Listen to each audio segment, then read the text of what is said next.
เด็กๆเขากระตือรือร้นในการเรียนมากขึ้นนะคะแล้วเขามีความสุขสนุกกับการเรียนเขาได้ใช้วิธีการหรือว่ากระบวนการทางวิทยาศาสตร์ในการแก้ปัญหาถึงจะมีปัญหาแต่ว่าเขาก็จะพยายามที่จะคิดหาวิธีแล้วก็มาปรึกษาเราเพื่อที่จะหาทางแก้ปัญหาที่เกิดขึ้นกับการทำโครงงานของเขาค่ะภาพรวมเนี่ยครูว่ามันไม่ค่อยแตกต่างกันเท่าไหร่แต่ว่าความแตกต่างเนี่ยจะอยู่ที่คุณครูนำมาปรับใช้กับบริบทของโรงเรียนเพราะว่าส่วนใหญ่ก็คือเป็นเรื่องของเทคนิคแล้วก็เรื่องของกระบวนการทางวิทยาศาสตร์นะคะ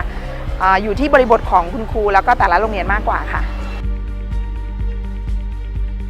จริงๆที่ฝันไว้หรือที่คิดไว้ว่าอยากจะทำให้ได้เลยก็คืออยากจะสอนให้เขาได้รู้จักการ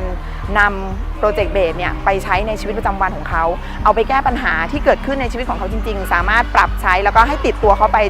จนเขาโตขึ้นเป็นเยาวชนหรือว่าเป็นบุคลากรที่สำคัญของประเทศชาติเอากระบวนการนี้ไปใช้ในการแก้ปัญหาในชีวิตประจำวันของเขาค่ะ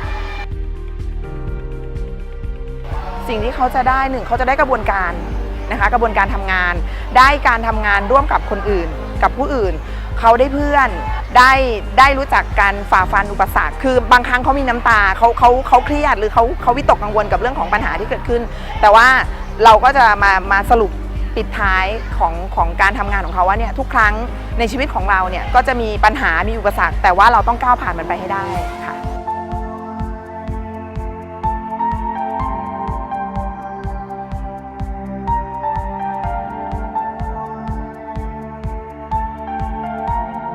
ก่อนหน้านั้นนะคะที่โรงเรียนนะคะจะมีโครงการหนึ่งชื่อว่าโครงการสนุกคิดกับโครงงานนะคะซึ่งโครงการนี้เริ่มปีนี้เป็นปีที่5แล้วนะคะเริ่มแรกโครงการของเราเนี่ยเราจะ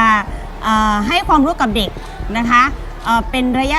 ยะเวลาหนึ่งนะคะก็คือเริ่มจากการที่ให้เด็กที่สนใจในการทำโครงงานไม่ใช่เด็กทั้งหมดทั้งโรงเรียนนะคะเริ่มจากเด็กที่มีความสนใจแล้วจับกลุ่มมาสมัครกับทางโครงการของเรานะคะแล้วสมัครเสร็จแล้วเราก็จัดอบรมนะคะอบรมให้ความรู้เกี่ยวกับการทำโครงงานว่าโครงงานคืออะไรขั้นตอนทำโครงงานทำยังไงได้อะไรบ้างนะคะหลังจากนั้นเราก็จะให้ความรู้เสร็จเราก็จะให้เด็กกลับไปทำแต่ในระยะนั้นเราจะมีการติดตามอย่างต่อเนื่องนะคะตามเสร็จแล้วเราก็จะทางโครงการก็จะมีอุปกรณ์ช่วยเหลือทุกอย่างอะค่ะทั้งอุปกรณ์ทั้งที่เป็นแผนผังเพราะรูปแบบการนำเสนอของเราจะเป็นรูปแบบของผังโครงงานที่ออกมารูปแบบของเหมือนคล้ายๆลักษณะการประกวดโครงงานนะคะแล้วก็ในกิจกรรมการอบรมเสร็จแล้วเราก็จะมีการประกวดภายในโรงเรียนของเรานะคะเด็กก็จะมีการกระตือรือร้นนะคะสนุกในเรื่องของการทำโครงงานนะคะแล้วก็ครูที่ปรึกษาก็จะให้ความช่วยเหลือนะคะครูที่นี่ก็จะมีความตื่นตัวในเรื่องของการทำโครงงานมากขึ้นนะคะแล้วก็พอประกวดเสร็จนะคะทางโครงการเราก็จะเป็นการจัดแสดงผลงานทั้งโรงเรียนนะคะเป็นเหมือนกับโปรเจกต์แฟร์นะคะให้นักเรียน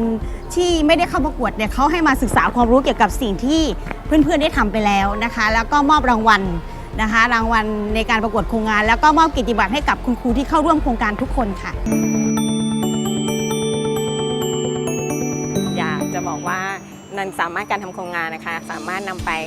ให้เด็กซึ่งเราอาจจะไม่ต้องเน้นแต่เด็กเก่งอย่างเดียวเด็กคนอื่นๆในชั้นเรียนที่เขาอาจจะไม่เก่งมากนักทั่วไปก็สามารถใช้กระบวนการโครงงานในการคิดในการแก้ปัญหาหรือในการทำชิ้นงานออกมาได้ค่ะอยากฝากให้เด็กๆทุกคนได้ร่วมทำโครงงานด้วยทั่วๆกันค่ะโดยไม่เน้นเฉพาะเด็กกลุ่มใดกลุ่มหนึ่งเท่านั้นค่ะขอบคุณนะคะทาง Boeing ที่ได้ให้ความรู้แนวการสอนใหม่ๆนะคะให้เรามาปรับใช้อาจจะไม่ใช่ทั้งหมดแต่ก็ขึ้นอยู่กับบริบทของโรงเรียนในโรงเรียนนั้นๆนะคะแต่ก็คือเป็นการมีเทคนิคใหม่ๆมาใช้นะคะให้เราพัฒนาเด็กได้ค่ะ ขอบคุณโบอิงค่ะขอบคุณคีนันค่ะที่เป็นส่วนหนึ่งแล้วก็เป็นอีกพลังหนึ่งที่ผลักดันเรื่องของการศึกษาของไทยค่ะขอบคุณค่ะ